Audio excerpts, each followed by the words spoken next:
मेरा नाम रूपाली है और मेरी आयु 27 साल है। यह घटना उस समय की है जब मेरी शादी को साल भर से ज्यादा का समय हो गया था। सब कुछ सही चल रहा था। मेरे पति शहर में नौकरी करने के लिए जाया करते थे। सुबह जाते थे और देर शाम को घर लौटते थे।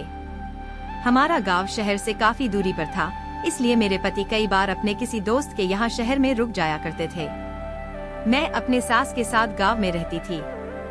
मेरी सास मुझे बेटी से कम नहीं मानती थी और मेरा पूरा ध्यान रखती थी। लेकिन सास तो आखिर सास ही होती है। साल भर के बाद एक दिन मेरी सास ने मुझसे कहा कि अब हमें हमारे वंश को आगे बढ़ाने के बारे में सोचना चाहिए। मैंने अपनी सास को बताया कि रोहित और मैं भी इस बारे में बात कर चुके हैं।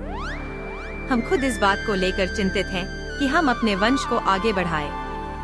मैंने अपनी सास को अपनी सारी समस्या बताई और यह भी बताया कि रोहित अक्सर देर रात में घर आते हैं। कई बार तो वह इतने थके हुए होते हैं कि आते ही सो जाते हैं। मेरी सास ने मेरी बातें सुनकर कुछ नहीं कहा। 5 महीने ऐसे ही बीत गए। अब मेरी सास का व्यवहार धीरे धीरे मेरे प्रति बदलने लगा था। आसपास की औरतों की बातों को बहाना बनाकर मेरी सास ने मुझे ताना देना शुरू कर दिया, जबकि मैं पूरी कोशिश कर रही थी कि जल्दी से जल्दी घर में एक बच्चे की किलकारी गूंजे। 2-3 महीने बाद भी जब मैं गर्भवती नहीं हुई तो मेरी सास ने मेरे साथ रुखा व्यवहार करना शुरू कर दिया। एक दिन मैं पड़ोस के बच्चे के साथ खेल रही थी, तभी मेरी सास मेरे पास आई और बोली, छोड़ इसे बांझ कहीं की। खुद तो बंजर जमीन है और पड़ोसियों के बच्चे पर प्यार लुटा रही है। अगर मुझे तेरे बारे में पता होता कि तुम निकम्मी निकलोगी तो अपनी रोहित की शादी तेरे साथ कभी ना होने देती। उस दिन मुझसे सास का वह ताना बर्दाश्त नहीं हुआ और मैं रोते हुए अंदर चली गई। अब कहीं पर भी मेरा मन नहीं लग रहा था। मैं अपनी सहेली के यहाँ चली गई। उसने मुझे डॉक्टर सुनील के बारे में बताया। मैं डॉक्टर से मिलने के लिए पहुंच गई।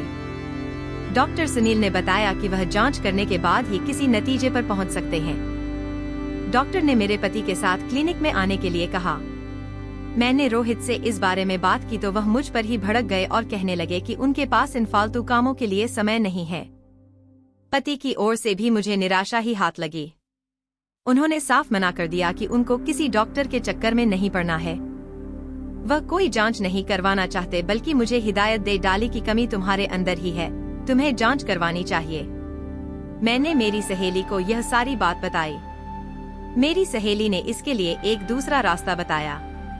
वह बोली, गांव में एक बहुत पहुंचे हुए बाबा आए हुए हैं। अगर तुम्हें ठीक लगे तो एक बार बाबा के पास जाकर दिखा लो। क्या पता उसके पास ऐसा कोई मंत्र हो कि तुम्हारी गोद हरी हो जाए। उन्होंने इससे पहले भी कई महिलाओं की गोद भरी है। मेरी सहेली की बात से मुझे थोड़ी उम्मीद जगी। मैं उसकी बात मानने के लिए तैयार हो गई। सास की तानों से मैं इतनी तंग आ गई थी कि मैं कुछ भी करने के लिए तैयार हो गई थी। मैंने बाबा के पास जाने का मन बना लिया। सहेली की बात मानकर मैं बाबा के पास पहुंच गई। जब मैं आश्रम में पहुंची तो वहां पर पहले से ही काफी भीड़ थी। मुझे लगा कि अवश्य ही बाबा के पास जरूर कोई शक्ति है जो इतनी महिलाएं उनके पास आशीर्वाद लेने के लिए आई हुई हैं। मैं सीधे ही बाबा के चरण में जाकर लेट गई। बाबा ने मेरे कंधे पकड़कर उठाया और मुस्कुराते हुए बोले, क्या बात है कन्या, अपनी परेशानी कहो। मैंने कहा, बाबा मेरी शादी को 2 साल होने को आए हैं, लेकिन आज तक मुझे माँ बनने का सौभाग्य प्राप्त नहीं हुआ है। मेरी पड़ोसियों और मेरी सास ने मेरा जीना मुश्किल कर दिया है।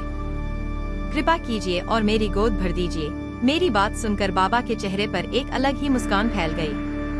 उन्होंने मुझे ऊपर से नीचे तक ललचाई हुई नजर से देखा और बोले, कन्या तुम व्यर्थ चिंता कर रही हो। अपनी सारी परेशानियां बाबा को सौंप दो। इस आश्रम से कोई भी औरत खाली हाथ वापस नहीं लौटी है। बाबा की बात सुनकर मुझे उम्मीद की किरण नजर आने लगी। बाबा ने अपने साथी को मेरे समीप भेज दिया। वह मुझे बाबा के कक्ष की ओर ले गए। मैं अंदर जाकर बैठ गई। कुछ देर बाद बाबा भी अंदर आ गए। उन्होंने कक्ष का किवाड़ बंद कर दिया। मैं थोड़ी घबरा भी रही थी। बाबा बोले, कन्या मुझे तुम्हारी जांच करनी होगी। जांच करने के बाद ही समस्या का पता लग सकेगा। क्या तुम इसके लिए तैयार हो? मैंने हाँ में गर्दन हिला दी। बाबा ने पास में से रखे कुंडल में से थोड़ा सा जल एक मिट्टी के गिलास में निकाला और मेरे और बढ़ते हुए बोले, यह मंत्र वाला जल है, इसको पी लो। जैसे ही यह तुम्हारी शरीर के अंदर जाएगा, मुझे स्वयं ही समस्या के बारे में पता लग जाएगा। बाबा के हाथ से गिलास लेकर मैंने जल पी लिया।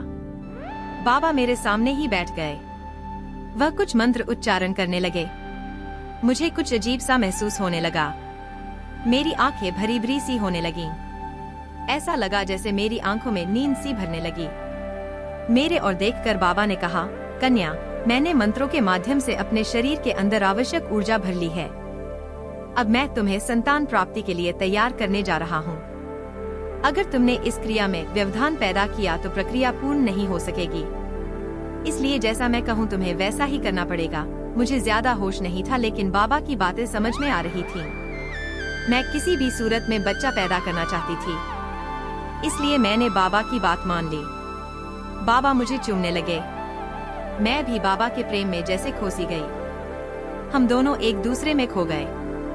फिर बाबा ने कहा, तुम्हें अब 10 दिन तक यहाँ पर आना है। घर जाकर मैंने अपने पति और सास को भी इस बारे में बताया कि बाबा के यहाँ 10 दिन तक पूजा चलेगी। मैं रोज बाबा के पास जाने लगी। उन्होंने मुझे खूब सुख दिया। ऐसा सुख मुझे पति से कभी नहीं मिला था। फिर कुछ दिन बाद में पेट से हो गई। यह जानकर मेरी खुशी का ठिकाना ना रहा। बाबा अभी भी गांव में रुके हुए थे। मैंने सबसे पहले बाबा को जाकर यह खुशखबरी दी। खुश होकर बाबा ने कहा, कन्या, तुम्हारी इच्छा पूर्ति हो गई है। तुम प्रसाद ग्रहण करने के लिए आती रहना। मैंने भी बाबा का सेवा करने का वादा किया और फिर घर आकर सबको मेरी माँ बनने की खुशखबरी बताई। मेरे पति और मेरी सास यह सुनकर खुशी से झूम उठे। मेरे पति रोहित को भी बाप बनने का सुख मिलने वाला था। वह भी फूला नहीं समा रहा था, लेकिन सच्चाई को केवल मैं ही जानती थी। समय के साथ ही मैंने एक बेटे को जन्म दिया और मुझे माँ बनने का सुख और गौरव प्राप्त हुआ।